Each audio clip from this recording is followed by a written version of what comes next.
Olá! Nesta análise a gente vai mergulhar numa ideia que, à primeira vista, pode parecer um pouco estranha, mas que é absolutamente fundamental para quem investe.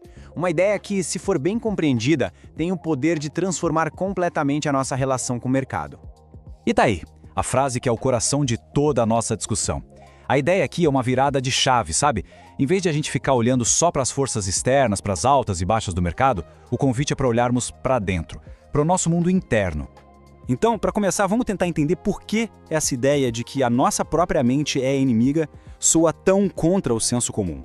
E, ao mesmo tempo, por que ela é tão, mas tão crucial para o sucesso no mundo dos investimentos. Pense bem, o que a maioria de nós aprende? Que para investir bem é preciso analisar gráficos, devorar notícias, entender de economia.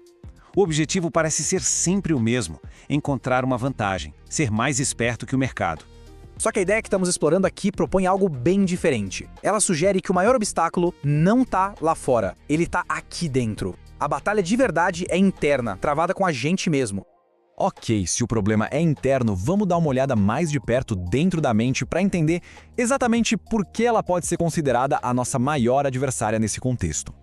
E isso, claro, levanta uma pergunta fundamental. Mas por que a mente? O que é que tem no nosso jeito de pensar que se torna tão perigoso quando o assunto é dinheiro e investimento? E aqui está o ponto central. A nossa mente é naturalmente propensa a algumas armadilhas. Coisas como as reações emocionais, principalmente o medo e a ganância. A tendência de só procurar informações que confirmam que a gente já acredita, o impulso de seguir o que todo mundo está fazendo, o famoso efeito manada, e, claro, o perigoso excesso de confiança. Cada um desses pontos pode nos levar a tomar decisões bem ruins. E é incrível ver como essas duas emoções, o medo e a ganância, conseguem dominar nossa lógica. O medo pode fazer a gente vender tudo em pânico durante uma queda, transformando o que era uma perda no papel em um prejuízo real. Já a ganância nos empurra a comprar de forma impulsiva lá no pico do mercado. São as forças que nos levam para a armadilha clássica de comprar na alta e vender na baixa. Com isso tudo em mente, chegou a hora de reavaliar o papel do mercado nessa história. Será que ele é mesmo o vilão que a gente costuma imaginar? Essa comparação aqui é ótima. Muita gente enxerga o mercado como um oponente, uma entidade que precisa ser vencida. Mas a realidade é que o mercado é neutro. Ele não tem intenção, não tem personalidade. Ele é, na verdade, um grande palco onde os nossos vieses e as nossas emoções é que são os atores principais. Então, o ponto crucial é esse. O mercado só cria as condições, as altas, as baixas, a volatilidade. Mas é a nossa mente que determina como a gente reage a tudo isso. A arena é neutra, a batalha é com a gente mesmo. Mas como é que essa batalha interna se desenrola na prática? Vamos analisar um cenário bem realista para deixar isso mais claro. Imagina essa sequência. Primeiro, o gatilho. O mercado tem uma queda forte. Na hora, um pensamento emocional toma conta. Meu Deus, vou perder tudo, preciso sair agora. Esse pensamento leva direto para uma ação, vender os ativos no meio do pânico. E qual o resultado? Uma perda que era temporária no papel, vira uma perda real e permanente no bolso. E essa é uma distinção que precisa ficar muito clara. A perda financeira, nesse exemplo, não foi causada pela queda do mercado em si. Quedas acontecem. A perda foi causada pela reação à queda. Foi uma falha de disciplina psicológica, não uma falha do mercado. E isso tudo nos leva à parte final, e com certeza a mais importante desta análise: a solução. Se o problema está dentro de nós, a solução também precisa vir de dentro.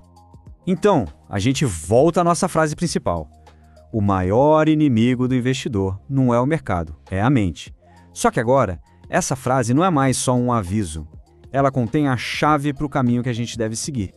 O que isso significa? Significa que é preciso uma mudança de perspectiva. Em vez de tentar prever o que o mercado vai fazer amanhã, uma tarefa praticamente impossível, o objetivo real deveria ser preparar a nossa própria mente para a volatilidade, porque a gente sabe que uma hora ou outra vai aparecer. É sobre preparação e não previsão. Certo, mas como a gente gerencia esse inimigo interno? Existem algumas estratégias que são fundamentais. A primeira é ter um plano de investimentos claro, feito com a cabeça fria. Outra é automatizar as decisões, como os aportes mensais, para não ter que agir por impulso. Também é crucial se conhecer, entender quais são os seus gatilhos emocionais. E, talvez o mais importante de tudo, manter sempre o foco no longo prazo. No fim das contas, a única variável que uma pessoa pode de fato controlar é o seu próprio comportamento. O mercado vai fazer o que ele sempre faz. O controle de verdade não está em tentar dominar o mercado, mas em dominar a si mesmo. E a gente encerra com essa pergunta para reflexão. Quem é que está no comando das suas decisões de investimento? É a lógica, o plano traçado ou é a emoção do momento? A resposta a essa pergunta pode definir o sucesso a longo prazo.